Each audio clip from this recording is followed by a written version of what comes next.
सहनौ भवतु सहनौ भुनक्तु सह वीर्यङ्करवावहै तेजस्विनावधीतमस्तु मा विद्विषावहै।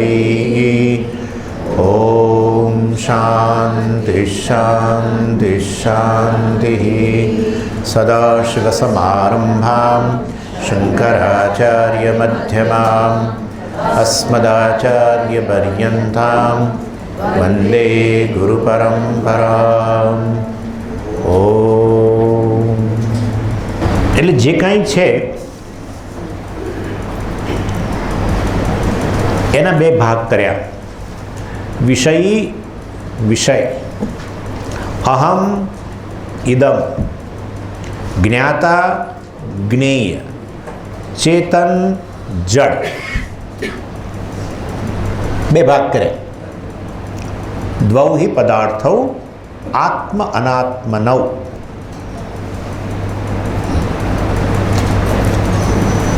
અને પછી વેદાંતની મદદ વડે હું શરીર છું વગેરે જ્ઞાતા, એટલે શરીર સહિતનો જ્ઞાતા, તેને આપણે અહંકાર કહેતા હોઈએ છીએ. આત્મા જ છે, અહંકાર આત્મા જ છે. કામ ચલાવવું આત્માને અહંકાર કહેવાય. કામ ચલાવો ધ આત્મા વિચ ઇઝ ટાઈમ બી,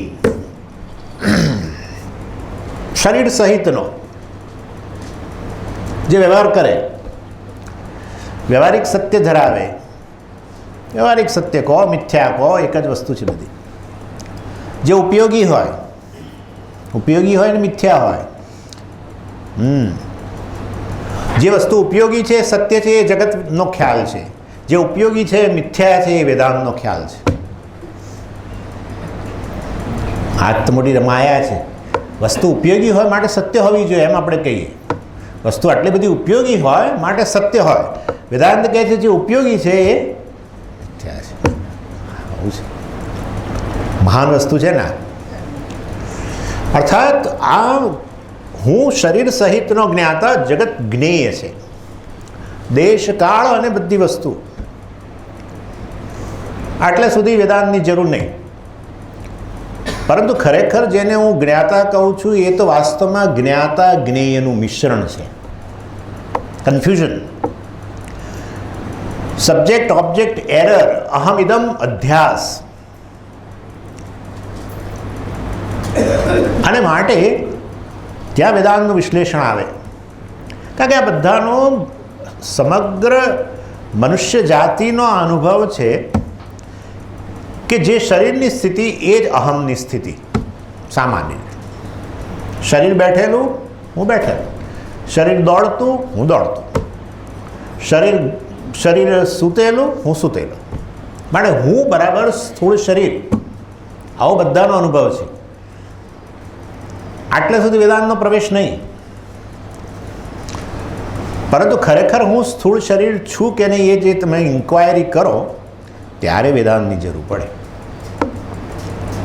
કે જેવી રીતે જગતના કોઈ પણ વિષય એ તમારા માટે જ્ઞેય છે, તમે જ્ઞાતા છો, એવી ને એવી રીતે સ્થૂળ શરીર પણ જ્ઞેય છે, જ્ઞાતા એનાથી ભિન્ન છે. એ વાસ્તવમાં આત્મ અનાત્મ વિવેક, જ્ઞાતા જ્ઞેય વિવેક આ છે.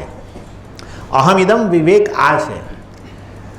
સ્થૂળ શરીરને અહમમાં ન ઉમેરી શકાય. સ્થૂળ શરીર ઇદમ છે. અને આ વસ્તુને આપણો અનુભવ પણ છે કે શરીરને આપણે હંમેશ માટે અહમ કહેતા નથી. શરીરને ક્યારેક ક્યારેક મમ કહીએ છીએ, મારું શરીર. જે વસ્તુ મારી હોય એ વસ્તુ હું ના હોય, એ તો સામાન્ય અનુભવ છે. મારું કહેતા હોય કદી હું ના હોય. મારી સોનાની ચેન એટલે હું સોનાની ચેન નહીં. બધો અનુભવ છે આવો. મારા ઘરનું રિપેરિંગ એટલે મારું રિપેરિંગ, આવું ના હોય. આવું ના, મારું ઘર બંધાઈ રહ્યું છે એટલે હું બંધાઈ રહ્યો છું, આવું કાંઈ. પણ જે વેદાંત કહે છે એ તો આપણો અનુભવ છે. ગરબડ થયેલી જ છે કંઈક, ડેફિનેટલી ગરબડ થયેલી છે. સ્થૂળ શરીર મારું સ્વરૂપ હોય તો બધી અવસ્થાઓની અંદર હું અને સ્થૂળ શરીર સાથે રહેવા જોઈએ. જાગ્રત કાળે જ ખાલી આ સ્થૂળ શરીર સાથેનું તમારું તાદાત્મ્ય છે. જો તમે સ્થૂળ શરીર હો તો સ્થૂળ શરીર સાથેનું તાદાત્મ્ય હંમેશા હોય. અગ્નિ અને ઉષ્ણતાનું તાદાત્મ્ય હંમેશા છે, કદી છૂટું ના પાડી શકો તમે. સ્વામીજી અમે લોકો ઉષ્ણતા છૂટી પાડીને હજુ અગ્નિ હાજર છે, શક્ય જ નથી, કોઈ કાળે શક્ય નથી.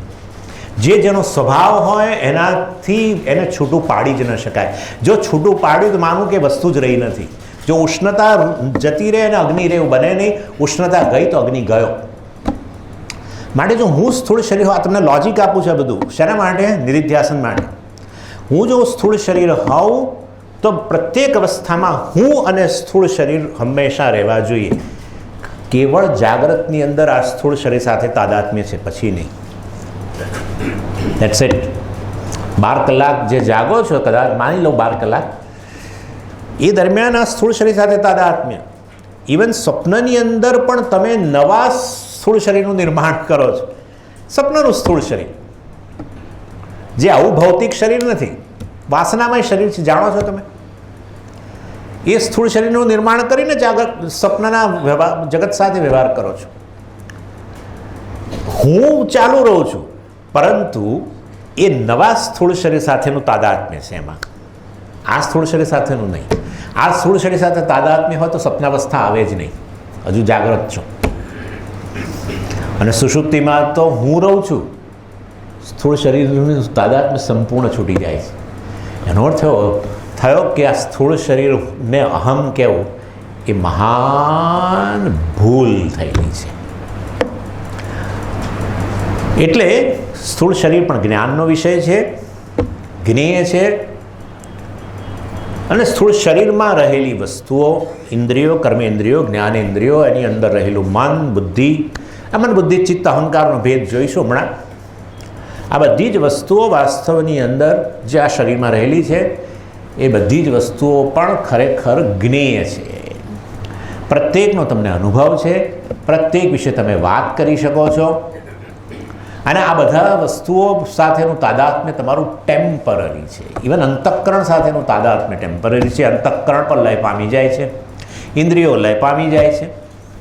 સમજીએ. પણ પ્રાણ તો સાથેનું તાદાત્મ્ય રહે છે. પ્રાણ સાથે તાદાત્મ્ય નહીં, પ્રાણમાં અહમ બુદ્ધિ ને પ્રાણ ચાલુ રહે જુદી વસ્તુ છે. એ તો હવે પ્રારબ્ધની વસ્તુ છે.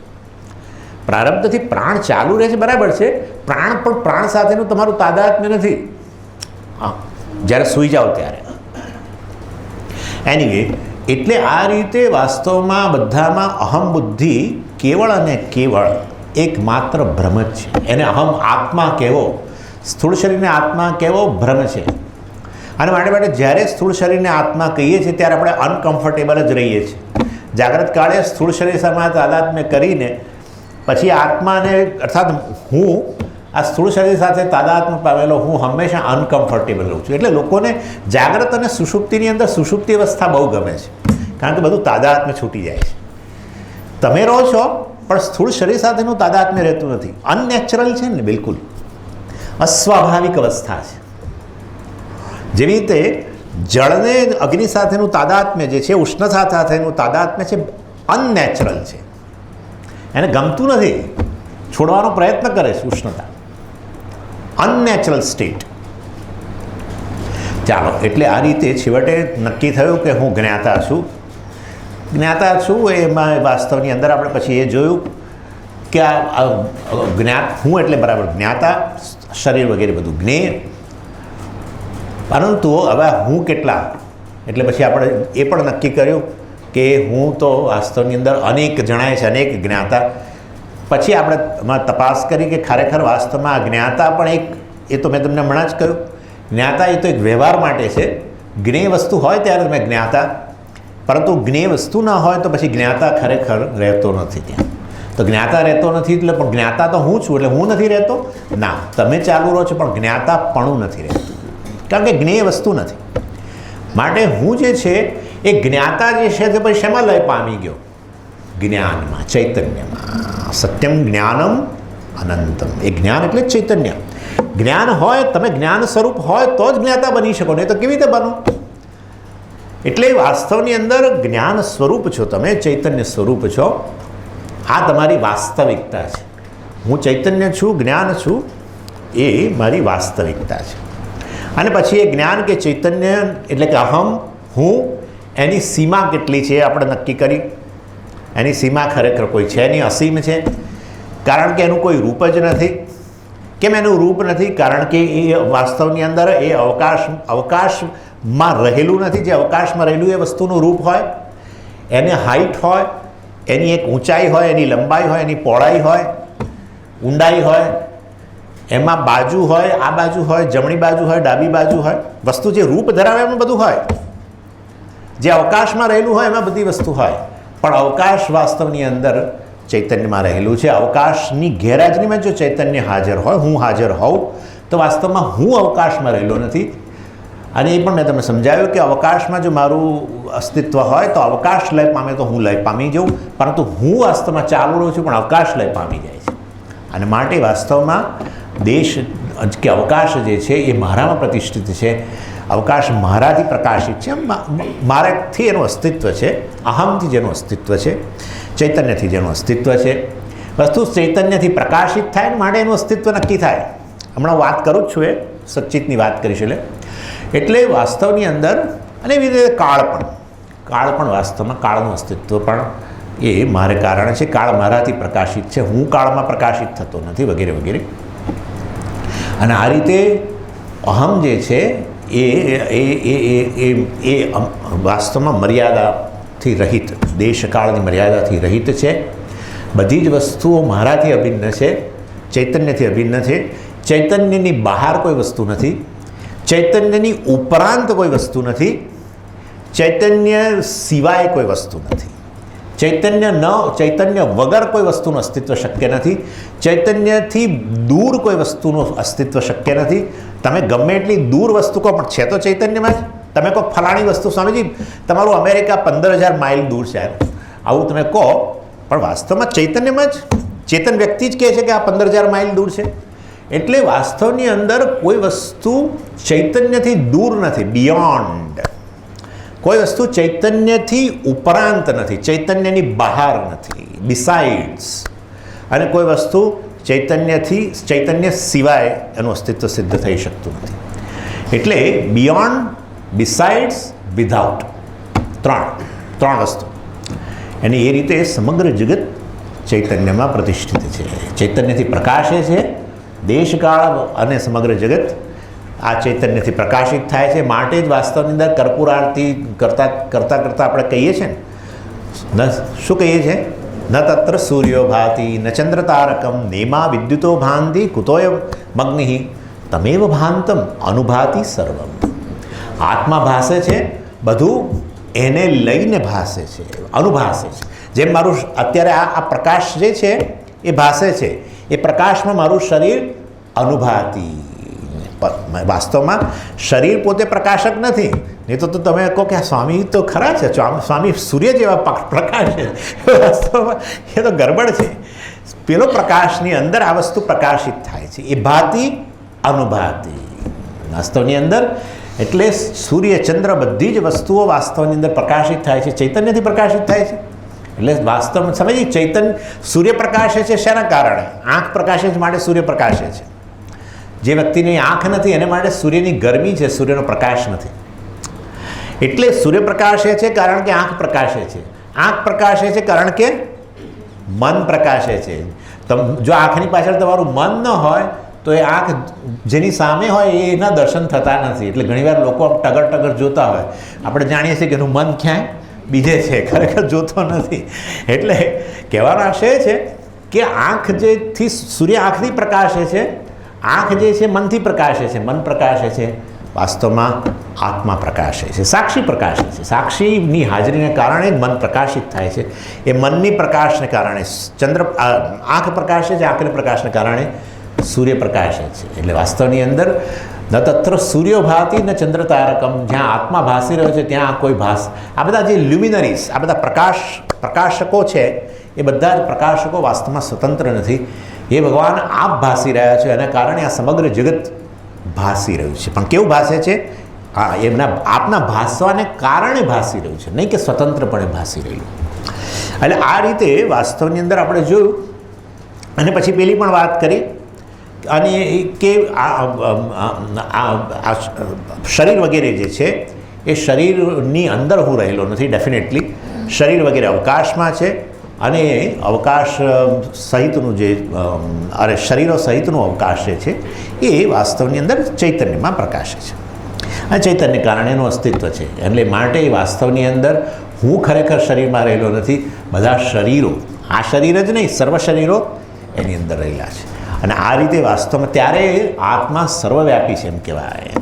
આત્મા હવે જે પહેલાં મેં તમને કહ્યું કે એનું કોઈ રૂપ નથી વગેરે, આત્માનું કે અહમનું કોઈ રૂપ નથી, કારણ કે વાસ્તવમાં એ અવકાશને અંતર્ગત નથી, અવકાશમાં રહેલો નથી, અવકાશ એમાં રહેલું છે અને એને કારણે એનું પોતાનું કોઈ રૂપ નથી. અવકાશમાં રહેલી વસ્તુનું રૂપ હોય મેં તમને કહ્યું એ તો વાસ્તવમાં દેશની દૃષ્ટિએ અનંતતા બતાવી. પરંતુ હવે જ્યારે આવી રીતે કહો કે સર્વ શરીરો આ આત્મામાં રહેલા છે ત્યારે વાસ્તવમાં આત્મા સર્વવ્યાપી છે એવું કહેવાય. સર્વવ્યાપી આત્માથી અન્ય કશું વાસ્તવમાં છે નહીં.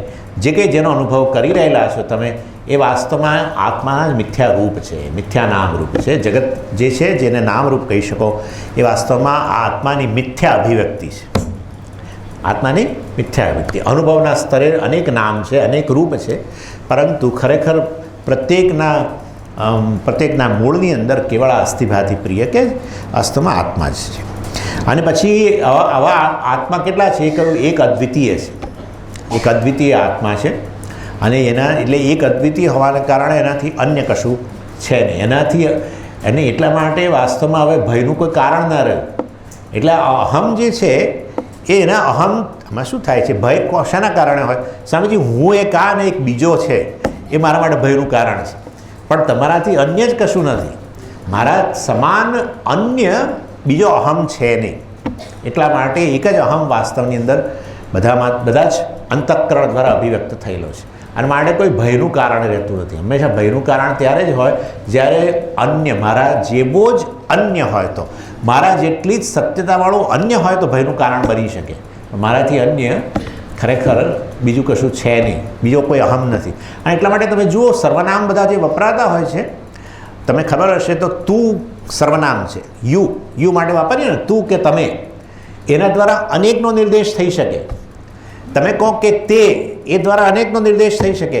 તમે કહો કે તેણી, બહેનો માટે, એમાં અનેકનો નિર્દેશ થઈ શકે.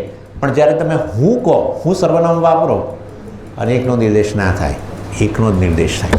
સમજી ગયા? હું દ્વારા અનેકનો નિર્દેશ ના થાય, હું દ્વારા એકનો જ નિર્દેશ થાય. જ્યારે તમે પેલું બધું વાપરો તે, તેણી, તું, એમાં અનેકનો નિર્દેશ થઈ શકે. એટલે વાસ્તવની અંદર અહમ અદ્વિતીય છે અને માટે વાસ્તવની અંદર કોઈ ભયનું કારણ નથી. ભયનું કારણ ત્યારે જ બને દ્વૈતાથી ભયમ ભવતી. દ્વૈત હોય ત્યાં ભય ઉત્પન્ન થાય. દ્વૈત એટલે શું? હું જેવો છું એવો ને એવો અન્ય કોઈ છે તો ભય ઉત્પન્ન થાય. માટે લોકો પડછાયાથી ડરે છે. પડછાયાથી શા માટે ડરવું જોઈએ? તમારો જ પડછાયો હોય, મિથ્યા વસ્તુ છે, પણ જો એવું હોય કે આ કંઈક છે, આ કંઈક છે જે મારા માટે ભયનું કારણ બને, મતલબ એ મારા પર હુમલો કરી શકે, એટલે આપણો પડછાયો વાસ્તવની અંદર આપણા માટે ભયનું કારણ બનતો હોય છે. કારણ કે એ પડછાયાને પડછાયા રૂપે લેવાને બદલે તમે એક બીજી વ્યક્તિના રૂપમાં લો છો તો જ એ ભયનું કારણ બને. અને જ્યારે તમે પેલું આપણું શું છે બાલવાટિકામાં જઈને તમે જુઓ ને તો એવા ગંદા આપણે દેખાઈએ, મોટા પગવાળા કાં તો મોટું પેટવાળા અથવા તો મોડું લાંબુ. સામાન્ય રીતે આપણે હસતા હોઈએ પણ ત્યાં એ અરીસો આપણને બહુ ખરાબ દેખાય. હવે તમે જેવા છો એનાથી તદ્દન જુદા છે અંદર. તમારે ડરવું જોઈએ ને. તમે અમુક પ્રકારના છો, તમારું પેટ એકદમ ફ્લેટ છે ત્યાં પેલું પેટ મોટું બતાવે. તમારા પગ અમુક પ્રકારની અમુક હાઇટવાળા છે પણ ત્યાં પગ લાંબા બતાવે. તમારો ચહેરો ગોળ છે પણ ત્યાં પેલો લંબગોળ બતાવે. તો ખરેખર જે દેખાય છે અને તમે જે છો એ તદ્દન ભિન્ન વસ્તુ છે, પણ તમે ભિન્ન લેતા નથી. ભિન્ન હોવા છતાંય વાસ્તવમાં બેડોળ હોવા છતાંય તમે હસો છો એ જોઈને. કેમ? કારણ કે તમે જાણો છો કે આ તો મિથ્યા વસ્તુ છે. હું જે છું એટલી સત્તાની આ વસ્તુ નથી, આ તો પ્રતિબિંબ છે કેવળ. એટલે પડછાયાને જોઈને ડરો છો કારણ કે પડછાયાને તમે તમારાથી ભિન્ન કોઈક એક બીજી વ્યક્તિ કે બીજી વસ્તુના રૂપમાં લો છો. લોકો ભૂતના રૂપમાં પણ લેતા હોય છે વગેરે. જ્યારે અહીંયા એટલે વસ્તુ દ્વૈતાથી ભયમ ભવતી. મારા સમાન મારી જેટલી સત્તા છે, મારી જેટલી રિયાલિટી છે, એટલી જ સત્તાની અન્ય વસ્તુ હોય તો જ ભય બને. પણ મારા જેટલી સત્તાની અન્ય કોઈ વસ્તુ જ નથી, કારણ કે હું દ્વારા જેનો નિર્દેશ થઈ શકે એ વસ્તુ એક અદ્વિતીય છે. એકમેવ અદ્વિતીય. એટલે એક અદ્વિતીય વસ્તુ, એકથી અન્ય કશું હોય જ નહીં, ત્યારે વાસ્તવની અંદર ભયનું કારણ રહેતું નથી. પણ સ્વામીજી, મારા જેવો અહમ બીજો ના હોય, પણ આ બધું જગત તો છે જ ને. જગત કેવું છે? મિથ્યા છે. એટલે એ દૃષ્ટિએ વાસ્તવમાં આ સમગ્ર જગત એ મારી જ અભિવ્યક્તિ છે. આ બધા પર્વતો, પહાડો, આ તે બધું જેમ વામદેવે કહ્યું ને, ગર્ભમાં રહીને કહ્યું, આ બધું હું જ સૂર્યના રૂપમાં હતો ને, હું જ આ રૂપમાં હતો ને, હું જ આ રૂપમાં છું ને. અર્થાત આ સર્વ કાંઈ છે હું જ છું. તો પછી હું જ સર્વ કાંઈ હોઉં તો વાસ્તવની અંદર એ મારા સમાન સત્તાની થયું કે ના થયું, આ બધી મારી મિથ્યા અભિવ્યક્તિ છે. નામરૂપ જે છે મારી મિથ્યા અભિવ્યક્તિ છે. અને માટે મારી સમાન અન્ય કોઈ અહમ નથી, મારી સમાન અન્ય કોઈ બીજી વસ્તુ પણ નથી જે ખરેખર એટલી સત્તાની જે મારા માટે ભયનું કારણ બને. માટે હવે યાદ કરો, મેં ગઈકાલે કહ્યું હતું, ભય જે છે એ વાસ્તવમાં ભયમાંથી મુક્તિ બધા ઈચ્છે છે. ભયમાંથી મુક્તિ એને જ મોક્ષ કહેવાય. અને ભયને મેં જેમાંથી મુક્તિ ઈચ્છતા હોઈએ એ વસ્તુ શું કહ્યું હતું મેં? બંધન. બરાબર છે? બંધનમાંથી મુક્તિ છે.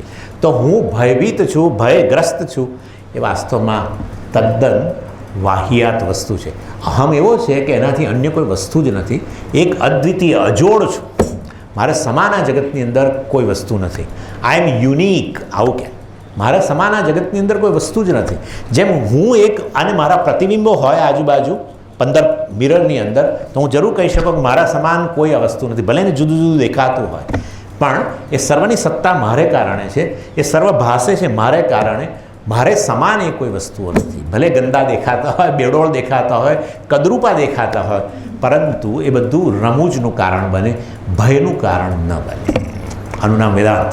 એટલે મુક્તિ જેમાંથી ઈચ્છીએ છીએ, ભયમાંથી મુક્તિ અન્ય કોઈ રીતે ના આવે.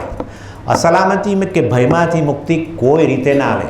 તમે ગમે એટલા સલામતી, સિક્યોરિટીના સાધનો વસાવો તો વસાવો, જે કરવું એ કરો, ભયમાંથી મુક્ત ન થઈ શકો. ભયમાંથી મુક્ત અન્ય વસ્તુનો આધાર લઈને તમે ભયમાંથી મુક્ત ન થઈ શકો. ભયમાંથી મુક્ત થવા માટેનું એક જ વસ્તુ છે, અને છે કે આત્માનું કે અહમ વિશેનું યોગ્ય જ્ઞાન. તો જ તમે ભયમાંથી મુક્ત થઈ શકો. એટલે અભયમ પ્રતિષ્ઠામ વિંદતે. ઉપનિષદે કહ્યું, વાસ્તવમાં અભયતામાં પ્રતિષ્ઠા કેવળ જ્ઞાનથી આવે. એટલે ન બિભેતી કુતશ્ચનેતી. આના માટે કોઈ ભયનું કારણ જ ન રહ્યું. આ વ્યક્તિ આ ભયમાંથી મુક્તિને જ મોક્ષ કહેવામાં આવે, શોકમાંથી મુક્તિને જ મોક્ષ કહેવામાં આવે, અને અજંપામાંથી મુક્તિને જ મોક્ષ કહેવામાં આવે. એનીવે, અર્થાત આત્મા જે છે વાસ્તવની અંદર શાંત સ્વરૂપ છે. વાત કરીશું, સાયલન્સ છે આત્મા. માટે જે શાંતિ જીવનમાં તમે ઈચ્છી રહ્યા છો એ વાસ્તવમાં તમારું સ્વરૂપ જ છે. શાંતમ શિવમ અદ્વૈતમ ચતુર્થમ મન્યંતે સ આત્મા સ વિજ્ઞેય. વાસ્તવની અંદર આત્મા જે છે સર્વ ધ્વનિને પ્રકાશિત કરનો આત્મા. પોતાનો કોઈ ધ્વનિ નથી. લોકો જાત જાતના ધ્વનિ શોધે છે બધે. એ તો કહે છે સૂર્યની અંદરથી સ્વામીજી એક ધ્વનિ નીકળે છે, અને એ ધ્વનિ આપણા ઓમકાર જેવો છે, ફલાણો થયું નાદ બ્રહ્મને ફલાણું બધી જાત જાતની વાતો ચાલે. કશું આ બધું છે નહીં. આત્મા જે છે જે સર્વ ધ્વનિને પ્રકાશિત કરે છે, ધ્વનિના અભાવની અંદર પણ એ હંમેશા હાજર છે. એવો આત્મા સદાય સાયલન્ટ છે. હા, આત્માનો પોતાનો ધ્વનિ હોય તો બીજા જ્યારે સાયલન્સ હોય તો તમે સાયલન્સ નામની વસ્તુ જ ન રહે, કારણ કે એનો પોતાનો ધ્વનિ છે. પણ જો સાયલન્સ પ્રકાશિત થતું હોય તો એનો અર્થ એવો થયો કે સાયલન્સની અંદર જે હાજર છે એ પોતે કેવો હોવો જોઈએ? સાયલન્સ સ્વરૂપ હોવો જોઈએ. સમજાય છે હું શું કહી રહ્યો છું તમને? અને માટે વાસ્તવમાં આત્મા છે સદાય શાંત છે. સ્વામીજી, હવે મારે તો શાંતિ જોઈએ છે. ક્યાં જઈએ? ક્યાંય જવાની જરૂર નથી. તમે શાંત સ્વરૂપ છો. રિયલી જે તમે ઈચ્છો છો, જે વસ્તુ માટે તમને પ્રેમ છે એ તમારું સ્વરૂપ છે. માટે જ તમને પ્રેમ છે એ જ બતાવે કે તમારું સ્વરૂપ છે. નહીં તો તમને ઘૃણા હોત. સુખ માટે તમને પ્રેમ છે કારણ કે તમારું સ્વરૂપ છે. એવી રીતે શાંતિ માટે તમને પ્રેમ છે કારણ કે તમારું સ્વરૂપ છે. માટે શાંત થઈએ છીએ. જ્યારે શાંતિ પ્રાપ્ત થાય છે ત્યારે આપણે આપણી જાત સાથે હોઈએ છીએ. સુખ પ્રાપ્ત થાય છે ત્યારે આપણે આપણી જાત સાથે હોઈએ છીએ. બતાવે છે કે હું સુખ સ્વરૂપ છું. વિચારો તમે. એટલે આ સુખ, શાંતિ કે સલામતી એ કોઈ પદાર્થો નથી. હમણાં હું વાત કરું છું તમને. હવે મળ્યો કોઈ પદાર્થ તમને, હજુ કોઈ જગ્યાએ જાઓ, કોઈ મોલમાં વગેરે, તો મને કહેજો કે સુખ નામનો પદાર્થ સમજે અહીંયા મળે છે, કે શાંતિ નામનો પદાર્થ, કે સલામતી નામનો પદાર્થ મળે તો મને કહેજો. હું આ છોડી દેવા તૈયાર છું. આ ભણાઈને શું કરવાનું? એના કરતાં કંઈક મળી જાય કોઈ પદાર્થ નથી. મનુષ્ય જીવનની અંદર મનુષ્ય માટે જે અમૂલ્યમાં અમૂલ્ય વસ્તુ છે એ ખરેખર જગતનો કોઈ પદાર્થ છે જ નહીં. એ કેવળ આત્માનું સ્વરૂપ છે. હા, એ ઓબ્જેક્ટ નથી, એ શું છે? સબ્જેક્ટ છે, વિષયનું જ સ્વરૂપ છે. તમે શોધો છો બહાર. માટે ભગવાને કહ્યું રાજવિદ્યા રાજગુહ્યમ પવિત્રમિદમુત્તમમ. આ વિદ્યા જે છે મહાન રહસ્ય છે. કારણ કે રહસ્ય એટલા માટે કે તમે જગતમાં શોધી રહ્યા છો જે તમારા માટે અત્યંત અમૂલ્ય છે એ જગતમાં છે જ નહીં. એ શોધનારાનું જ સ્વરૂપ છે. આનાથી મોટું સિક્રેટ શું હોઈ શકે? શોધનારાનું જ સ્વરૂપ છે. અને માટે જ લોકો આખી જિંદગી બિચારા બધું કરી છૂટે છે, પણ આ 3 વસ્તુ હાથમાં આવતી નથી. હું બહુ બોલ્ડલી કહું છું, આ 3 વસ્તુ હાથમાં કોઈનાય નથી આવતી. જીવનમાં બધું જ આવે છે. 25 વર્ષનો છોકરો હોય, એક રૂમ રાખીને રહેતો હોય, કોઈ જગ્યાએ 5,000ની નોકરી મળી હોય અને પછી કાલે સવારે ઉઠીને લગ્ન કરે ને બધું વસાવે અને હવે મોટું ઘર કર્યું બધું કરે, બધું મળે, સુખ શાંતિ અને સલામતી ન મળે. કારણ કે એ પદાર્થ છે જ નહીં. એ વાસ્તવમાં વિષય નથી, વિષયીનું સ્વરૂપ છે. આ વેદાંત છે. The seeker is sought. જે તમે શોધી રહ્યા છો એ જ તમારું સ્વરૂપ છે. એટલા માટે ભગવાને કહ્યું રાજવિદ્યા. આ તો વિદ્યાઓની રાજા છે. વિદ્યાઓની રાજા બોલવું ઠીક નથી, વિદ્યાઓની રાણી કહેવું જોઈએ, પરંતુ ચાલો રાજવિદ્યા. અને રાજગુહ્યમ, આ ટોપ સિક્રેટ છે. આ સિક્રેટ આના જેવું કોઈ બીજું સિક્રેટ નથી. કારણ કે બિચારો આખી જિંદગી શોધતો રહે છે. શોધનારાનું પોતાનું જ સ્વરૂપ. જગતમાં 2 પ્રકારની સમસ્યા છે.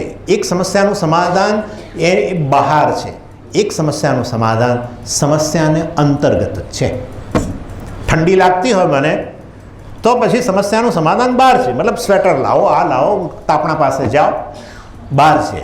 પરંતુ પેલી પઝલ હોય છે ને અમુક, એ પઝલ વાસ્તવની અંદર એનું સમાધાન પઝલમાં જ હોય છે.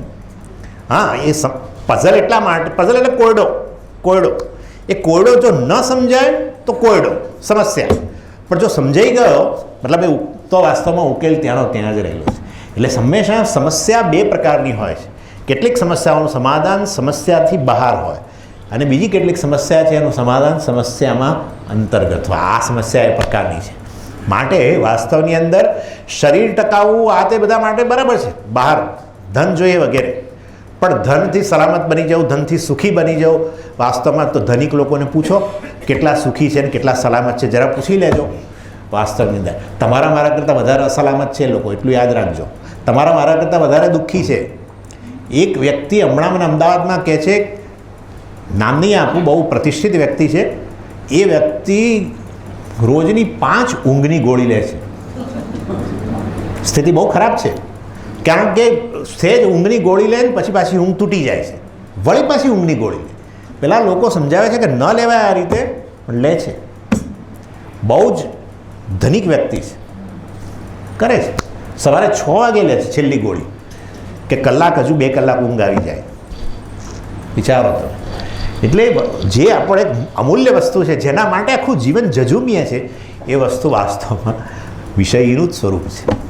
એ મહાન વસ્તુ છે. એનીવે, એટલે વેદાંત શાસ્ત્ર આ વાત કરે છે.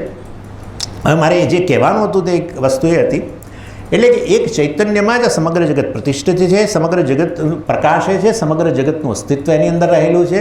અને એની અંદર બધા દેહ આવી ગયા, બધા મન, બધી ઇન્દ્રિયો, બધું જ એ જગતમાં આત્મામાં પ્રતિષ્ઠિત છે.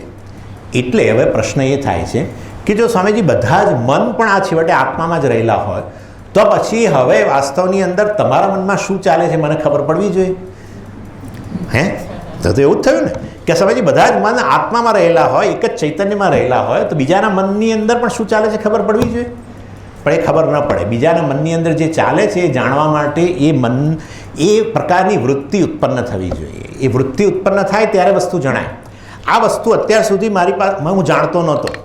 હવે ક્યારે જાણું કે જ્યારે એના આકારની વૃત્તિ ઉત્પન્ન થાય પછી આ અજ્ઞાત વસ્તુ કેવી બની જાય? જ્ઞાત બની જાય. એટલે એક અંતઃકરણ જે છે એની અંદર જે તે વિષયની વૃત્તિ ઉત્પન્ન થાય, એ વિષયની વૃત્તિ ઉત્પન્ન થયા પછી એ વિષયનું જ્ઞાન પ્રાપ્ત થાય. એ સિવાય વાસ્તવની અંદર બધી વસ્તુઓ અજ્ઞાત રૂપમાં રહે. પણ જ્ઞાત કે અજ્ઞાત બધું ચૈતન્યમાં છે. કેવી રીતે સમજી? જ્ઞાત વસ્તુ ચૈતન્યમાં બરાબર છે, પણ અજ્ઞાત કેવી રીતે ચૈતન્યમાં? અજ્ઞાત છે કેવી રીતે ખબર પડી? પતી ગયું? અજ્ઞાત છે. આમ જગતની મોટા ભાગની વસ્તુઓ અજ્ઞાત છે કેવી રીતે ખબર પડી? સ્વામીજી મને ખબર છે કે હું મોટા ભાગની વસ્તુ જાણતો નથી, ચૈતન્યમાં જ રહ્યું છે. એટલે અપરોક્ષ કહેવામાં આવે છે. જે જ્ઞાનના સાધનો ઇન્દ્રિયોનો ઉપયોગ કરીને જે તમે જાણો એને પ્રત્યક્ષ કહેવાય. જ્યારે ઇન્દ્રિયોની મર્યાદાની બહાર હોય કોઈ વસ્તુ અને છતાં એનું જ્ઞાન પ્રાપ્ત કરતા હોઈએ તો એને પરોક્ષ કહેવાય. જેમ કે આ સામે કિનારે કોઈક વસ્તુ હોય અને સમજો કે સામે કિનારે નર્મદાની સામે કિનારેથી ધુમાડો નીકળતો હોય, તમે અગ્નિ જોઈ શકતા ન હો, પ્રત્યક્ષ ન હોય તો પણ તમે અગ્નિની હાજરી નક્કી કરી શકો છો, અગ્નિનું અસ્તિત્વ નક્કી કરી શકો છો. અને એના માટે તમે કેવળ મનનો ઉપયોગ કરો છો, અનુમાનનો ઉપયોગ કરો છો. એટલે અનુમાનથી જે વસ્તુને જાણો એ બધી પરોક્ષ છે. ઇન્દ્રિયો વગેરેથી જાણો એને પ્રત્યક્ષ છે. પરંતુ આત્મા એવો છે જે પ્રત્યક્ષ પણ નથી, ઇન્દ્રિયોથી એને જાણવાની જરૂર નથી. ઇન્દ્રિયોથી જણાય વસ્તુઓ તો જગત છે, જ્ઞેય વસ્તુઓ છે. અને ઇન્દ્રિયોની પાછળ જે વાસ્તવમાં રહેલો છે, ઇન્દ્રિયોને પણ જે ચેતનતા પ્રદાન કરે છે, એના કારણે ઇન્દ્રિયો જ્ઞાન પ્રાપ્ત કરી શકે છે. એટલા માટે તો કેનોપનિષદની અંદર આત્માની વ્યાખ્યા કરતાં બહુ સુંદર રીતે કહ્યું, ચક્ષુષ ચક્ષુ, શ્રોત્રસ્ય શ્રોત્રમ, ચક્ષુષ ચક્ષુ વગેરે વગેરે. ચક્ષુષા ન પશ્યતિ યેન ચક્ષુકુંસી પશ્યતિ તદેવ બ્રહ્મત્વમ વિદ્ધિ નેદમ યદિદમ ઉપાસતે. અર્થાત ચક્ષુ જેને પ્રકાશિત કરી શકતા નથી, પરંતુ ચક્ષુ જેને કારણે અન્યને પ્રકાશિત કરે છે એ આત્મા વાસ્તવની અંદર ખરેખર ઇન્દ્રિય પ્રત્યક્ષ પણ નથી અને એ પરોક્ષ પણ નથી. એ વાસ્તવની અંદર એ અંતઃકરણ ઇન્દ્રિયોને બંનેને પ્રકાશિત કરનાર એ સ્વયં પ્રકાશ આત્માને શું કહેવામાં આવે છે? અપરોક્ષ કહેવામાં આવે છે. અપરોક્ષ અર્થાત જેનું જ્ઞાનના સાધન વગર તમને સતત થાય છે એ વાસ્તવમાં આત્મા કેવો છે? સ્વયં પ્રકાશ અપરોક્ષ છે. બાકીનું જગત ક્યાં પ્રત્યક્ષ છે, ક્યાં પરોક્ષ છે. સમજી ગયા? એટલા માટે આ આપણો એક ગ્રંથ છે અપરોક્ષાનુભૂતિ. પરોક્ષ અનુભૂતિ એટલે વાસ્તવની અંદર જેની અનુભૂતિ એટલે અનુભવ સ્વરૂપ છે. અત્યારે એની ચર્ચા નહીં કરીએ, પરંતુ આ અપરોક્ષ વસ્તુ એટલે આત્મા. ચાલો એની એટલે જગતની પ્રત્યેક વસ્તુનું અસ્તિત્વ જે છે વાસ્તવની અંદર એ પ્રમાણથી સિદ્ધ થાય છે. પરંતુ એક જ વસ્તુ એવી છે જે પ્રમાણ વગર સિદ્ધ થાય છે અને એ છે આત્મા. પ્રમાણ વગર જે સિદ્ધ પામે છે, કારણ કે એ સ્વયં સિદ્ધ છે, એનું અસ્તિત્વ કશા પર આધારિત નથી. અને માટે આ આત્મા માટે આ વસ્તુ આ પ્રકારે અપરોક્ષ વગેરે શબ્દ વપરાય છે. અને એ આત્મા વાસ્તવમાં બ્રહ્મ છે. અને એ આત્મા વાસ્તવમાં સમયનો પણ સાર છે, સમયનું પણ એ સત્ય છે, કાળનું પણ સત્ય છે. કાળ એના પર નભે છે, એ કાળમાં નભતો નથી, વગેરે વગેરે. એનીવે, અને હવે મારે તમને બીજું જે કહેવાનું છે એ આ ચિદાનંદ શબ્દ છે તો મને થયું કે આ સત પણ એની અંદર આપણે ઉમેરી જ દઈએ. એટલે જે વાસ્તવની અંદર કાળને અંતર્ગત નથી, અર્થાત જે અનાદિ છે અને જેનો અંત પણ આવવાનો નથી. જે વસ્તુ કાળને અંતર્ગત હોય એનો અંત આવે, જો કાળને અંતર્ગત ન હોય તો પછી એનો અંત પણ આવતો નથી. અર્થાત જે અનાદિ છે અને જે અનંત છે એવી વસ્તુ જે છે જે સદાય વિદ્યમાન છે એવો આત્માને સત કહેવામાં આવે છે. સત એટલે જેનું અસ્તિત્વ સદાય રહે છે, જે અસ્તિત્વ સ્વરૂપ જ છે. જગતની કોઈ પણ વસ્તુનું અસ્તિત્વ જે છે એ વાસ્તવની અંદર એ મર્યાદિત કાળમાં હોય છે. જ્યારે વાસ્તવમાં આત્માનું અસ્તિત્વ જે છે, આત્મા કાળનું પણ કાળને અસ્તિત્વ પ્રદાન કરતો હોવાને કારણે આત્મા પોતે અસ્તિત્વ સ્વરૂપ છે, સત સ્વરૂપ છે, અથવા અનાદિ છે, અનંત છે, હંમેશ માટે વિદ્યમાન છે. એટલે એ છે સત અને એ ચૈતન્ય સ્વરૂપ છે, માટે ચિત્ત. એટલે સતત ચિત્ત છે, ચિત્ત જ વાસ્તવની અંદર સતર છે. અને એ સચ્ચિત વાસ્તવમાં શું છે? બ્રહ્મ છે, આત્મા છે, વગેરે વગેરે.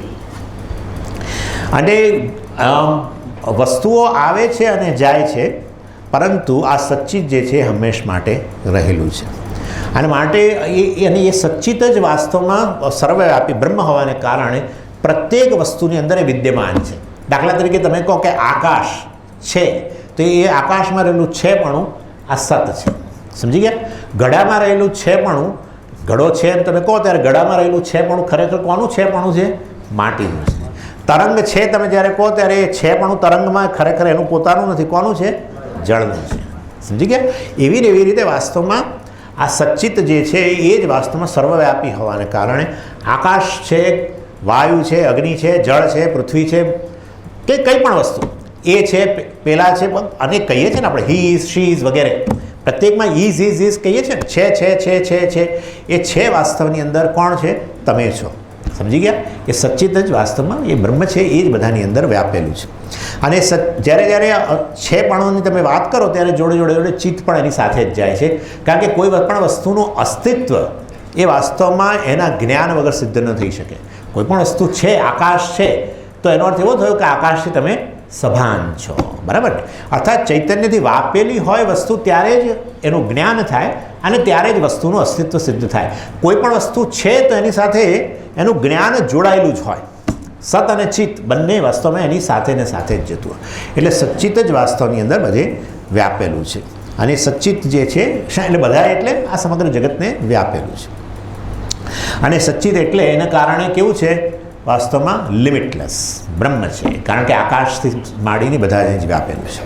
અને એ વાસ્તવમાં આત્માનું સ્વરૂપ છે. એટલે જ્યારે તમને આનંદ થાય છે ત્યારે વાસ્તવની અંદર આ સચ્ચિત જે છે એ પ્રગટ થાય છે. એટલે સચ્ચિત જ વાસ્તવમાં તમારું સ્વરૂપ હોવાને કારણે, પૂર્ણતા તમારું સ્વરૂપ હોવાને કારણે એ આનંદની ક્ષણમાં પ્રગટ થાય છે. જ્યારે તમે પૂર્ણતાનો અનુભવ કરો ત્યારે તમે તમારી જાત સાથે હોવ છો. જ્યારે તમે સુખનો અનુભવ કરો ત્યારે તમે તમારી જાત સાથે હો છો. માટે સ્થિતપ્રજ્ઞ વિભાગની અંદર એક લક્ષણ બતાવવામાં આવ્યું જે ખાસ ધ્યાનમાં લેવું જોઈએ સ્થિતપ્રજ્ઞ માટે, અને એ છે આત્મની એવ આત્મના તુષ્ટ. જે આત્માથી તુષ્ટ છે. એક જ વ્યક્તિ પોતાની જાતથી ખુશ છે અને એ છે અજ્ઞાની. બાકી પોતાની જાતથી કોઈ ખુશ નથી, કારણ કે જેવી હું અંદર નજર કરું એની સાથે જ ઊભો થઈ જાઉં છું. એટલે કે પોતાની જાતને બધી રીતે મર્યાદિત જોઉં છું. પણ આ વ્યક્તિ જ્ઞાની જે છે આત્માને પૂર્ણ છે એવું જાણે છે અને એ રીતે વાસ્તવમાં પોતાની જાતથી ખુશ છે. આત્મની આત્મના તુષ્ટ. એટલે જ્યારે હું પૂર્ણતાનો અનુભવ કરું ત્યારે હું ખુશમાં આવું છું. જ્યારે હું ખુશ હોઉં ત્યારે હું પૂર્ણ છું, ઉણપ વગરનો છું. આ પ્રકારનો આપણો અનુભવ હોય છે. અને એ જો પૂર્ણતા વાસ્તવની અંદર ખરેખર આપણે શરીર વગેરેની મર્યાદાઓ પૂરી કરીને પૂર્ણતાનો અનુભવ કરવાનો હતો એ દિવસ આવવાનો જ નથી. એ કદી આવવાનો જ નથી, કારણ કે તમારી શારીરિક મર્યાદાઓ કદી પૂરી થવાની જ નથી. તમે અહીંયા છો અત્યારે તો અમદાવાદમાં નથી શારીરિક મર્યાદા, અને અમદાવાદમાં હો તો અહીંયા ના હોઈ શકો. અને દાખલા તરીકે શારીરિક તમારી સ્ટ્રેન્થની રીતે જુઓ, કેટલું તમે ગમે એટલું તમે વજન ઉચકતા હો પણ તમે પહાડ તો ઉચકી શકવાના જ નથી. એટલે શારીરિક રીતે તમારી અનેક મર્યાદાઓ હોય અને એ શરીરને અહમ કહેતા હોવ તો પછી વાસ્તવની અંદર આ મર્યાદાઓ બધી પૂરી કરીને, એ ઉણપો દૂર કરીને હું સુખી થવું એવું કદી બનવાનું નથી. સુખની કોઈ દિવસ ક્ષણ જ ના આવવી જોઈએ. જો શરીર જ અહમ હોય અને શરીર મર્યાદિત હોય ને બધી મર્યાદાઓ ઉણપો પૂરી કરીને પછી મારે સુખી થવાનું હોય તો સુખી થવાનો દિવસ આવે નહીં, પણ સુખી થઉં છું. તેનો અર્થ એવો થયો કે શારીરિક મર્યાદાઓ હોવા છતાં જો હું સુખી થઈ શકતો હોઉં તો હું કદાચ વાસ્તવની અંદર આ શરીરથી વિલક્ષણ એવો ચૈતન્ય જ હોવો જોઈએ જે પૂર્ણતાનો અનુભવ કરે છે. જો શરીર જ હું અહમ હોય તો ઉણપ ક્યારેય પૂરી થવાની નથી. પણ શરીરની ઉણપો વગેરે હોવા છતાં જો હું સુખી થઈ શકતો હોઉં તો આ શરીરની ઉણપો દૂર કરવાની જરૂર નથી. વાસ્તવનાની તમે જોઈ શકો છો કે જ્યારે તમે સૂઈ જાઓ ત્યારે, અથવા મેં તમને કહ્યું હતું પ્રમાણે સવારે કે તમે જાગ્રત કાળે પણ કોઈ તમને જોક કે અને તમે ખુશ થઈ જતા હો છો. કેટલી ઉણપો તમારી છે, કેટલી બધી ઈચ્છાઓ તમારી હજી પૂરી કરવાની બાકી છે. એ ઈચ્છાઓ પૂરી કર્યા વગર પણ તમે હસી શકો છો ને, આટલું તો કરો છો ને, હસી શકો છો. એ બતાવે છે કે વાસ્તવની અંદર આ બધી ઉણપો દૂર કર્યા વગર પણ જો તમે સુખી થઈ શકતા હો, તમે પૂર્ણતાનો અનુભવ કરી શકતા હો તો કદાચ હું પૂર્ણ હોઈ શકું. બરાબર છે? એટલે શરીરની મર્યાદાઓ બુદ્ધિની મર્યાદાઓ છે. બુદ્ધિમાં તમારું જે જ્ઞાન છે એ જ્ઞાન મર્યાદિત જ છે. જેટલું વધારે જાણો એટલું તમને ખબર પડે છે કે આપણે ઘણું ઓછું જાણીએ છીએ. ઓછું જાણનારા એમ જાણે છે કે હું ઘણું બધું જાણું છું, અને ઘણું બધું જાણનારા એમ જાણે છે કે હું ખરેખર કશું જાણતો નથી. એટલા માટે આપણા બિચારા વૈજ્ઞાનિકો જે છે એમના માથા હંમેશા નીચે નમી જાય છે, કારણ કે ખૂબ બધું ભરેલું છે. એના ભારને કારણે નમી જાય છે, અને જેનું ખાલી છે એનું આમ હવામાં જ રહે છે. એટલે બુદ્ધિની મર્યાદાઓ, બુદ્ધિ જો હું હોઉં, સમજો આ વસ્તુ બહુ જ, બુદ્ધિ જો ખરેખર મારું સ્વરૂપ હોય ને બુદ્ધિ મર્યાદિત જ છે તો એ ઉણપ મારી રહેવાની જ હોય, અને એ ઉણપ કદી જઈ જ ન શકે તો પછી હું કદી સુખી ના થઈ શકું, પૂર્ણતાનો અનુભવ ન કરી શકું. પણ હું કરું છું. એ બતાવે છે કે બુદ્ધિ સાથેનું તાદાત્મ્ય એ સુખની ક્ષણમાં છૂટી જાય છે. 2 વાર છૂટી જાય. જાગ્રત કાળે જ્યારે જ્યારે તમે કંઈ સુખનો અનુભવ કરો ત્યારે અને ઊંઘની અંદર પણ એ તાદાત્મ્ય છૂટી જાય. જેની સાથેનું તાદાત્મ્ય છૂટી જાય તો એનો અર્થ એવો થયો કે તમે એનાથી સ્વતંત્ર છો. સમજી ગયા? તમે એનાથી સ્વતંત્ર છો અર્થાત વાસ્તવમાં આનંદ સ્વરૂપ છો, પૂર્ણ છો. પરંતુ જાગ્રત કાળે વગેરે આપણે આ દેહ સાથે તાદાત્મ્ય કરીને, આત્મા અજ્ઞાનને કારણે તાદાત્મ્ય કરીને, એને અહમ કહીને પછી મર્યાદાનો અનુભવ કરીએ છીએ. એની એટલે શરીરની ઉણપ, મનની ઉણપ કે બુદ્ધિની ઉણપ જે પણ છે એ વાસ્તવની અંદર એ ઉણપો દૂર કર્યા વગર પણ પૂર્ણતાનો, સુખનો, આનંદનો અનુભવ થાય છે. એ વસ્તુ સિદ્ધ કરે છે કે વાસ્તવમાં હું સ્વભાવથી કેવો છું? પૂર્ણ છું. હવે આ વસ્તુને શાસ્ત્રની અંદર જરા જુદી રીતે બતાવવામાં આવે છે કે આ આનંદ કે સુખ ક્યાં રહેલું છે. આ આપણે વિશ્લેષણ કરવાની જરૂર છે. આ બોલવાથી કોઈ ફેર નથી પડતો આમ તો સામાન્ય રીતે, કારણ કે જેવા આપણે સાંજે જઈશું અને કંઈ મેથીના ગોટા મળશે કે પેલું મળશે ને વળી પાછું બધું ભૂલાઈ જવાનું છે, બધું ભૂલાઈ જ જવાનું છે. આ ભલે ને આ સ્વામીને જે બોલવું એ બોલે કે હું સુખ સ્વરૂપના આનંદ સ્વરૂપ, જગતમાં જ આનંદ રહેલો છે. એટલે હવે પહેલાં વાસ્તવની અંદર નક્કી કરવું પડશે કે આનંદ ક્યાં રહેલો છે. આ મોટો પ્રશ્ન છે. સુખ ક્યાં રહેલું છે? આ વસ્તુ પર આત્મા સુખ સ્વરૂપ છે જે ભૂલી જ જાઓ. અત્યારે જગતમાં સુખ રહેલું છે. આપણે એટલા આમ જ લઈએ અને વિશ્લેષણ કરી, પરીક્ષા કરીએ કે ખરેખર ક્યાં સુખ રહેલું છે. તો પહેલું છે જગતમાં સુખ રહેલું હોય તો જગતને 3 ભાગમાં વહેંચી નાખો. પહેલું છે જગતના પદાર્થ. પછી પદાર્થના કેટલાક ગુણધર્મો હોય છે, જેમ કે ક્લિપ પદાર્થ, એનો એક ગુણધર્મ શું? લીલી પોપટી રંગની, એનો ગુણધર્મ કહેવાય, એટ્રીબ્યુટ, વિશેષણ. એટલે જગતના પદાર્થો, એ પદાર્થોના ગુણધર્મો. પછી બીજું શું? દેશ, કોઈ સ્થાનમાં સુખ દેખાય જ છે ને. સ્વામીજી અહીંના જેવું કંઈ નહીં, હા ખરેખર. એમ બધા અહીંયા આવ્યા ને ત્યારે એમ કે અહીંના જેવું કંઈ નહીં. હવે આવતા રવિવારે હું જોઉં છું શું થાય છે. હા, શનિવાર સાંજથી જ બધું બંધાવા માંડશે અને રવિવારે જશે અમદાવાદની અંદર. અને જો દાખલા તરીકે આપણે એકલા રહેતા હોઈએ, જેવું બારણું ખોલીએ આપણા ઘરનું, અંદર પ્રવેશીએ, હા આપણા ઘર જેવું ક્યાંય નહીં. એટલે કોઈને કોઈ સ્થાનમાં સુખ દેખાય છે, કોઈને કોઈ પદાર્થમાં સુખ દેખાય છે, કોઈને કોઈ પદાર્થના ગુણધર્મમાં સુખ દેખાય છે, કોઈને કોઈક સમયમાં સુખ દેખાય છે. આટલી વસ્તુઓ છે અને માટે આપણે આટલું નક્કી કરવું પડશે કે અમારી એકે વસ્તુમાં ખરેખર સુખ નથી. તો પછી અહીંયા આવશે. બહાર નથી તો પછી યોગીઓની જેમ અંદર સુખ રહેલું છે. અંદર સુખ ક્યાં રહેલું છે એ હવે જોવું પડશે. ખરેખર તો આ બધું બોલવા માટે જ છે. સ્વામીજી સુખ તો માયલામાં રહેલું છે, સુખ તો અંદર રહેલું છે. અંદરે કોઈ સુખ નથી અને બહારે કોઈ સુખ નથી, માટે સુખ ક્યાંક બીજે રહેલું છે. ચાલો એની પહેલું તો પહેલી આ વસ્તુ છે પદાર્થ. એવો કયો પદાર્થ છે જેને આપણે સુખનો સોર્સ કહી શકીએ? વ્યક્તિ પણ લઈ શકો તમે. એવું કઈ વસ્તુ છે કે એવી કઈ વ્યક્તિ છે જેને તમે સુખનો સોર્સ કહી શકો? એવું તો જોવા નથી મળતું.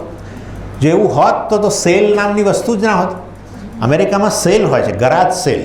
તમે જુઓ તો એવી વસ્તુઓ મૂકેલી હોય, આપણને થાય કે આવી વસ્તુ બહાર મૂકી દેવાય, વેચાણમાં મૂકી દે, સસ્તા ભાવે આપી દે. એવા સુંદર મજાના સોફા ને ક્રોકરી ને આ ને તે ને બધું. ગરાજ ખુલ્લું કરે અને એમાં બધું આમ સ્પ્રેડ કર્યું હોય અને $100ની વસ્તુ $1 આપે, $5 આપે. અરે સોફા જેવી વસ્તુ તમને આ હોય $2-3 હજારની વસ્તુ તમને $500, $400 આપી દે. સારામાં સારા સોફા. Garage cell. જો ખરેખર એ સોફો ખરીદ્યો ત્યારે તો સુખનો સોર્સ હતો જ. એ તો સુખનો સોર્સ હતો એટલે તો લીધો. દેવું કરીને લે લોકો, ત્યાં દેવું કરે પણ લે જ. અને પછી પહેલી વાર આમ જ્યારે બેસે સોફામાં અને જે આનંદ આવે અંદરથી, અને વર્ષ પણ ના થયું હોય અને ધકે. જો સુખનો સોર્સ હોય તો ધકેલો જ નહીં એને. ચાલો પદાર્થ જવા દો.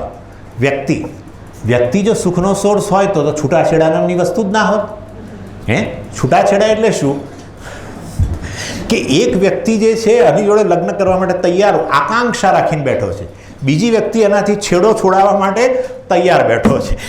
વાસ્તવની અંદર એક જ વ્યક્તિ એકને માટે દુઃખનો સોર્સ છે, માટે એને છૂટાછેડા આપવા છે. એ જ વ્યક્તિ બીજા માટે સુખનો સોર્સ છે. જે વ્યક્તિ માટે સુખનો સોર્સ છે એ જ વ્યક્તિ બીજા માટે દુઃખનો સોર્સ છે. એટલે માટે વ્યક્તિએ ખરેખર સુખનું કારણ નથી. આ બધો અધ્યારોપ, આ જ અધ્યારોપ છે. ભગવાને કહ્યું વાસ્તવની અંદર 6થા અધ્યાયની અંદર કે તારા મન પર પ્રભુત્વ નથી, એનું કારણ આટલું જ છે. મન હંમેશા બે જ વસ્તુ તરફ ભાગે છે. મન તમે જોજો, જ્યારે પણ તમે બેસો ત્યારે મન તમારા પ્રભુત્વમાં નથી, નિયંત્રણમાં નથી રહેતું. કારણ કે મનને માટે ભાગવા માટે બે જ દિશા છે. ક્યાં તો આમ કંઈક સુખ દેખાઈ રહ્યું છે, કંઈક પ્રોમિસ એ દિશામાં, ક્યાં કંઈક દુઃખ દેખાઈ રહ્યું છે એ દિશામાં. દુઃખ દેખાઈ રહ્યું તો ભાગે, કારણ કે દુઃખનો જે સોર્સ હોય ત્યાં ધ્યાન અપાવવું જ જોઈએ, હે ને? એટલા માટે તો શરીરમાં દુખાવો થાય છે. શરીરમાં દુખાવો થાય છે મતલબ તમારે ત્યાં ધ્યાન આપવું જોઈએ.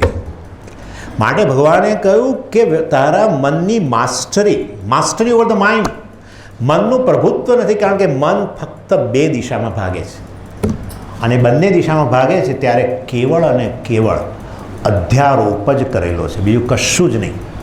વેદાંતની અંદર એને શોભન અધ્યાસ કહેવામાં આવે છે. શોભન અધ્યાસ એટલે કોઈક વસ્તુને સારી, બહુ સુખનું કારણ, સલામતીનું કારણ, કમ્ફર્ટનું કારણ માનીને દોડે મન. અધ્યારોપ છે, કેવળ અધ્યારોપ. અને છે આ પેલી વ્યક્તિનું મન આ વ્યક્તિ પાછળ જ છે, કારણ કે એને એની અંદર સુખ દેખાઈ રહ્યું છે અને માટે રાત દિવસ એનું જ ચિંતન કરે છે. બીજી વ્યક્તિ છે એ પણ રાત દિવસ એનું ચિંતન કરે છે કે આ ક્યારે હવે પેલી કોર્ટની ડેટ આવે અને હું છૂટાછેડા આપું. વિચારો, બંનેમાંથી એકેને પોતાના મન પર પ્રભુત્વ નથી. અને માટે ભગવાને કહ્યું અધ્યારોપમાંથી મુક્ત થાવ. અધ્યારોપમાંથી મુક્ત થાવ તો મન ભાગશે નહીં. અભ્યાસ એને તું કૌંતેય વૈરાગ્યેન ચ ગૃહ્યતે. વૈરાગ્ય અર્થાત અધ્યારોપમાંથી મુક્તિ, શોભનત્વ બુદ્ધિમાંથી મુક્તિ. આ સુખનું કારણ છે, એ પ્રકારનો અધ્યારોપ છે, એમાંથી મુક્તિ. ચંચલમ હિ મનઃ કૃષ્ણ પ્રમાધિ બલવદ દૃઢમ. ભગવાને કહ્યું અસંશયમ મહાબાહુ. અસંશયમ, મન ચંચળ છે એમાં બિલકુલ નો ડાઉટ. અસંશયમ, મન ચંચળ છે, મેં જ બનાવ્યું છે. મનને ચંચળ બનાવવું જરૂરી જ છે.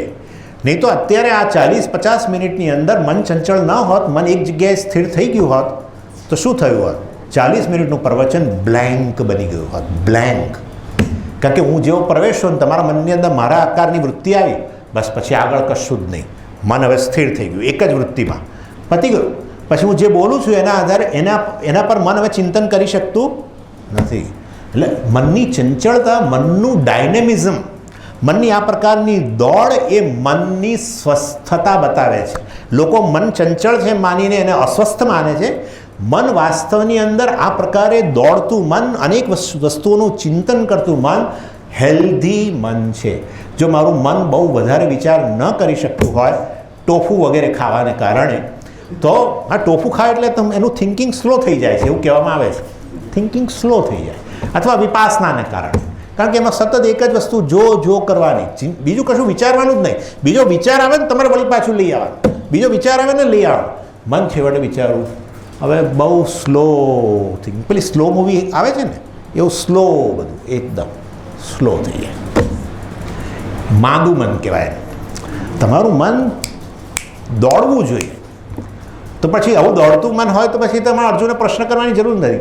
પણ જ્યારે તમે જે વસ્તુમાં પરોવવા માંગો ત્યારે તમને સહકાર આપતું હોવું જોઈએ. આટલું છે. That's it. જ્યારે હું મનને ઈચ્છું કે આ દિશામાં અત્યારે વાંચી રહ્યો હોઉં, ભણાવી રહ્યો હોઉં, ભણી રહ્યો હોઉં, ત્યારે મન મને સહકાર આપે એટલી જ જરૂર છે, બાકી કશી જરૂર નથી. બાકી મનને દોડવા ચારે બાજુ. માટે ભગવાને કહ્યું અસંશયમ, સંશય નથી કે મેં મન આવું બનાવ્યું જ છે. હવે જ્યારે ભગવાન કે નો ડાઉટ આવું છે મન, અને છતાં આપણે મનને મચડીએ, મનને સ્લો કરવાનો પ્રયત્ન કરીએ, એ વિરુદ્ધ, પ્રકૃતિથી વિરુદ્ધ જવાની વસ્તુ છે. એનીવે, પરંતુ મનની ચંચળતા અર્થાત એને જે તે વિષયમાં પરોવવું હોય, એની મદદ લેવી હોય તો બે વસ્તુની જરૂર છે. પહેલું છે વૈરાગ્ય. વૈરાગ્ય એટલે અધ્યારોપનો અભાવ. આ સુખનું કારણ છે એવો અધ્યારોપનો અભાવને વૈરાગ્ય કહેવામાં આવે છે. આ સુખનું કારણ છે, એના કારણે વસ્તુ માટે મન દોડે છે, એટલે કે રાગ છે ત્યાં. એ રાગનો અભાવને જ વૈરાગ્ય કહેવાય. એટલે એમાંથી મુક્તિ દુઃખનું કારણ પણ એને કારણે, કોઈ વસ્તુને સુખનું કારણ માનો તો એનાથી વિરુદ્ધ દુઃખનું કારણ બને જ. જેમ કે એક મોબાઈલ તમારે જે તમે સુખનું કારણ માનતા હોય, મોબાઈલ તમારે જોઈતો હોય એ પર્ટિક્યુલર મોડેલ, અને તમે ન મેળવી શક્યા કોઈ કારણસર, અથવા મેળવ્યો ને ગુમાવ્યો, કંઈ ખોવાઈ ગયો, તો હવે એ જ વસ્તુ શું બન્યું? દુઃખનું કારણ બન્યું. જો સુખનું કારણ છે એ જ દુઃખનું કારણ બને. ન મેળવવાને કારણે, મેળવેલું હોય તો ગુમાવવાને કારણે નાશ પામી જાય તો, એટલે વાસ્તવમાં સુખ દુઃખનું કારણ જે માની બંને અધ્યારોપ જ છે. કોઈ વસ્તુ સુખનું કારણે નથી ને કોઈ વસ્તુ દુઃખનું કારણે નથી. પેલી વ્યક્તિ બિચારો જેની સાથે વ્યક્તિ જે છૂટાછેડા લેવા માગે છે એ વ્યક્તિ કહે છે કે આ તો દુઃખનું કારણ છે, પણ બીજી વ્યક્તિ કહે છે આ સુખનું કારણ છે. ખરેખર સુખનું કારણે નથી ને દુઃખનું કારણે નથી. સમજી ગયા? આ બંને અધ્યારોપ છે. એનીવે, એટલે કોઈ વ્યક્તિ કે વસ્તુ સુખનો સોર્સ નથી. જો તમને મળે, વિચારજો આજે, અને મળે તો મને જરા કાલે કહેજો, આપણે આ બધું બંધ કરીને પાછા જઈશું. કોઈ એક વસ્તુ મને મળે તું કહેજો જરા. હું તો બહુ શોધું છું, ત્યાં મોટા મોટા પેલા ડિપાર્ટમેન્ટલ સ્ટોરની અંદર જઈને શોધું છું કે કોઈ સુખ નામનો પદાર્થ મળી જાય, પણ હજુ સુધી મળ્યો નથી. જેને અડતાની સાથે જ આમ સુખની છોડો ઉડે. આવું છે જ નહીં. આવું છે જ નહીં. મનુષ્યનું મન ભલભલી વસ્તુઓથી ઉબાઈ જાય છે. જો ઈશ્વર તમારી સાથે આવીને રહે ને, ભગવાન, એક દિવસ, 2 દિવસ, 3જા દિવસે કોઈક મારતા તાર માટે રૂમ તૈયાર કર્યો છે, જરા મને જરા હતું. પોતાની જાતથી પ્રત્યેક વ્યક્તિ એટલો બધો બોર થઈ ગયેલો છે, બોર થઈ ગયેલો છે. ના સમજીએ, આ ખોટી વાત છે. તમે ટેસ્ટ કરજો. તમે તમારા ઘરની અંદર એક દિવસ નક્કી કરો, એક રવિવારે, કે સવારથી આજે હું મારી જાત સાથે રહીશ, કોઈનો સંપર્ક નહીં કરું, મોબાઈલનો પણ નહીં. હા, મોબાઈલ હાથમાં રાખીને તો 24 કલાક, મોબાઈલનો પણ નહીં, તમારી જાત સાથે રહેવાનું છે, મોબાઈલ સાથે નહીં. અને તમે જુઓ કે મોબાઈલ તમારી સાથે ન હોય, પુસ્તકો ન હોય, ને તમારે તમારી જાત સાથે જ રહેવાનું છે. બસ સોફા પર બેઠા હો, અડધો કલાકથી વધારે નહીં બેસી શકો, તરત ઊભા થઈ જશો, સીટી વગાડશો, નવા જશો, કે ગીતો ગાવા માંડશો, કંઈક કરશો. કારણ કે પેલો અંદરનો ઘોંઘાટ જે છે એ ઘોંઘાટ બહુ સંભળાઈ રહ્યો છે. એટલે આપણે કહીએ છીએ, સ્વામીજી મારા તમારા સાસુને કારણે હું દુઃખી છું, પેલાના કારણે દુઃખી છું. આપણે આપણી જાતથી દુઃખી છીએ. જે પ્રકારની મારી સમજ છે, જે પ્રકારની મારા વિશેની મારી જે સમજ છે એ આત્મજ્ઞાનને કારણે વિકૃત સમજ છે, આવી મર્યાદિત સમજ છે, અને માટે વ્યક્તિ પોતાનાથી દુઃખી છે. વ્યક્તિ કોઈ બીજાથી દુઃખી નથી. બીજા પર તો કેવળ અધ્યારોપ જ કરીએ છીએ કે આ દુઃખનું કારણ છે. આ વ્યક્તિ આવીને સ્વામીજી મારા જીવન માટે દુઃખ આવ્યું, આ વ્યક્તિ મારા ઘરમાં આવી એટલે દુઃખનું કારણ છે. કોઈના માટે દુઃખનું કારણ નથી. એ દુઃખનું કારણ અહીંયા જ રહેલું છે, કેવળ બહાર અધ્યારોપ જ થઈ રહ્યો છે. આ વસ્તુ સમજવાની છે. વેદાંતમાં આવીને આ વસ્તુ મુખ્ય છે. ચાલો, એટલે પદાર્થ નહીં નક્કી, વ્યક્તિ નહીં નક્કી. ભલે પદાર્થ ના હોય, પણ પદાર્થનો કોઈ ગુણધર્મ તો હોઈ શકે ને જે સુખ આપતો હોય. જેવી રીતે પાંદડું હોય તો પાંદડું લીલા રંગનું હોય, લીલો એનો રંગ એનો ગુણધર્મ કહેવાય. એવી રીતે કોઈક એવી વસ્તુ હોય જે સુખી હોય, સુખી પાંદડું. દાખલા તરીકે સુખી પેલું આવતું સુખી પેરણ ને, સુખી વ્યક્તિનું પેરણ. હા, એ પેરણ પહેરે ને સુખ ઉત્પન્ન થાય. આવું તો કોઈ છે નહીં. કોઈ વસ્તુનો ગુણધર્મ નથી. લીલાપણું હોય કે બેડો, કંઈક ગોળ હોય, લંબગોળ હોય, બધું હોય. વસ્તુના ગુણધર્મો આ બધા હોય, પરંતુ સુખ નામનો કોઈ ગુણધર્મ કોઈ વસ્તુમાં રહેલો હોય એવું એ નથી. ચાલો, પતી ગયો. ત્રીજું, સ્થાન. સમજી, કોઈક સ્થાન તો એવું હોય કે જે બહુ સુખનું કારણ હોય. તમને ખબર નથી. તમે નર્મદા કિનારે તો આવો, જરા જોઈએ, જુઓ તો ખરા. તમે આવીને તમે નર્મદા કિનારે જઈને સુખી થાઓ, ખુશ થાઓ. બધા ના થાય, કારણ કે કોઈ વ્યક્તિએ પોતાની પત્ની ત્યાં ગુમાવી હોય, યાદ રાખો. એટલે આપણને એમ હોય કે કોઈ બીચ પર જાય, લોકો વ્યક્તિ બીચ પર જનાર, બધે દરિયા કિનારે જનાર. અમેરિકામાં લોકો આવી રીતે દરિયા કિનારે ઘડીએ છાશ વારે જાય, કારણ કે શું કરે બિચારા, એટલે છાશ વારે. પણ દરિયા કિનારામાં કોઈ સુખ નથી. દરિયા કિનારામાં સિગરેટના ઠૂંઠા હોય, સિગરેટના ઠૂંઠા હોય, રેતી હોય. દરિયા કિનારામાં કોઈ સુખ ના હોય. દરિયા કિનારે જઈને રડનારા લોકો હોય કે પોતાના પત્ની સાથે અહીંયા આવતા હતા અને પત્ની હવે રહ્યા નહીં, કોવિડમાં જતા રહ્યા, તે એ વ્યક્તિ તો બીચનું નામ જ ના લે. બીચ શું, આપણી સાબરમતીની રેતીમાં ના જાય. ખરેખર એ પેલો બીચ તો જવા દો, સાબરમતીની એમાં રેતીમાં જવાનું નામ ના લે. કોઈ સ્થાનને સુખ ના કહી શકાય. ના સમજી, કેરાલા છે પેરેડાઇઝ છે, સ્વિટ્ઝરલેન્ડ છે પેરેડાઇઝ છે. જ્યાં જશો ને ત્યાંથી પાછા આવશો, પાછા આવીને ખુશ થશો. રહીને ખુશ નહીં થાવ. જ્યાં જશો ત્યાંથી પાછા આવશો અને પાછા આવીને ખુશ થશો. એટલું છે. નિશ્ચિતપણે કોઈ સ્થાનમાં સુખ નથી. જ્યાં જાઓ તો બધું એકનું એક જ છે. પહાડ હોય, નદી હોય, વૃક્ષો હોય કે પેલો શું દરિયા હોય. લોકો કહે છે અમે તો અહીંયા જઈએ તો અમેરિકાના લોકો સ્વિટ્ઝરલેન્ડ જાય. એટલે પણ તમારા દેશની અંદર જ એટલું બધું છે ચારે તરફ. આનું આ જ છે, ખાલી વ્યવસ્થા જુદી હોય, વ્યવસ્થા જ જુદી હોય. એની હું તમને કહીશ, તમને ગમશે નહીં, પરંતુ આ બધો અધ્યારો, કેવળ અધ્યારો છે. માણસો પૈસાથી બરબાદ થઈ જતા હોય છે એમ માનીને કે ત્યાં સમજી એ તો ત્યાં સિનરી જે છે આહા આમ કરે. આપણા દેશમાં છે, તમે ઉપર જાઓ તો ખબર પડે હિમાલય તરફ બધું જ રહેલું છે. ચાલો, સ્થાન નહીં, સમય. કોઈ એવો સમય છે સ્વામીજી જેને સુખનો સમય કહી શકાય? સવારે 5 વાગે છે ને સ્વામીજી, રોજ જે સવારે 5 વાગે મને ખબર નહીં અંદરથી ખડખડાટ હસવું આવવા માંડે છે. આવું બનું એ આવતું હોય, એવું આવતું હોય તો જરા બતાવી આવો ડૉક્ટરને. રોજ જે સવારે 5 વાગે છે ને એટલે 5 વાગે રડતા રડતા ઊભા થાવ બને. હા, જગત બાહ્ય જગત પૂરું થઈ ગયું, બાહ્ય જગત પૂરું થઈ ગયું. પદાર્થ, વ્યક્તિ, પદાર્થનો ગુણધર્મ, સ્થાન અને સમય. એટલે તરત પછી આવા બાબાઓ આવ્યા ઘંટડી વગાડતા, અરે બહાર તો સુખ હૈ નહીં, सुख तो अंदर है, अंदर ढूंढना चाहिए, मेरा शिष्य बन जा तो हो जाएगा. કંઈ પણ અંદર સુખ છે, અંદર તો જોવા જેવું નથી. આમ તો અંદર હૃદય છે, એ હૃદય સુખનું કારણ નહીં. હૃદય તો એની અંદર પેલી શું થાય છે, પેલું બ્લોક, હૃદયમાં બ્લોક થાય અને લીધે એન્જાઇના, પેઇન, સખત પેઇન ઉત્પન્ન થાય. કિડની સ્ટોનનું કારણ છે અને સ્ટમક છે એ પેઇનનું કારણ છે. બધી વસ્તુ અંદર ક્યાં સુખ છે? લોકો પેલા ઓપરેશન, કેટલાક લોકો જે છે ને ઓપરેશન જોવાનો પ્રયત્ન કરે, એ લોકો જુએ ને પછી વાસ્તવની અંદર તમને ખાવાનું ના ભાવે. અંદર સુખનું કારણ નથી, અનેક દુઃખના કારણો રહેલા છે. હે મૂર્ખ સ્વામી, તને ખબર નથી હું અંદર સુખનું કારણ કહું છું એટલે મન સમજ. હે મુક્તાત્મા, મન સુખનું કારણ છે, સમજ. આજે છેડો ઉડી જવાનો છે. સુખનું કારણ ક્યાંય દેખાવાનું નથી તમને. સુખ શોધવાની જ જરૂર નથી, એમ મારું કહેવાનો આશય છે છેવટે. પણ એની વે એટલે મન સુખનું કારણ છે. મન સુખનું કારણ છે. દુઃખનું કારણ શું છે? મને એવા મનુષ્યાણામ કારણમ બંધ મોક્ષયો. વાસ્તવમાં જ્યારે તમારા હૃદયમાં મનની અંદર ઘૃણા ઉત્પન્ન થાય ત્યારે મન જ હોય છે. તિરસ્કાર ઉત્પન્ન થાય, કોઈ દ્વેષ ઉત્પન્ન થાય મન હોય છે, ક્રોધ ઉત્પન્ન થાય મન જ હોય છે.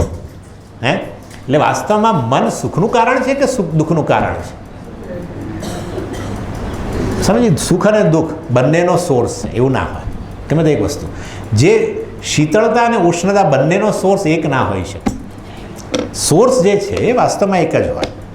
એટલે મન સુખનું કારણ છે અને મન દુઃખનું કારણ છે, એ વસ્તુ વાસ્તવની અંદર સત્ય નથી.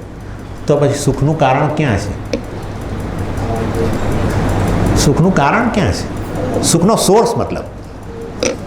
સ્વામીજી હવે તમને હું સમજાવું. હા બોલો. જુઓ, મનમાં અમુક પ્રકારની વૃત્તિ હોય ને ત્યારે આપણે સુખ છે એમ કહેવાય, અને અમુક પ્રકારની વૃત્તિ હોય ત્યારે દુઃખ છે એમ કહેવાય. કઈ વૃત્તિ હોય ત્યારે સુખ અને કઈ વૃત્તિ હોય ત્યારે દુઃખ, અથવા એ સિવાયની બીજી વૃત્તિઓ હોય ત્યારે સુખ, એ ચર્ચા હવે આવતીકાલે કરીશું. સમજી ગયા? ઓમ પૂર્ણમદ પૂર્ણમિદમ પૂર્ણાત પૂર્ણમુદચ્યતે પૂર્ણસ્ય પૂર્ણમાદાય પૂર્ણમેવાવશિષ્યતે. ઓમ શાંતિ શાંતિ શાંતિ. હરિ ઓમ શ્રી ગુરુભ્યો નમઃ. હરિ ઓમ.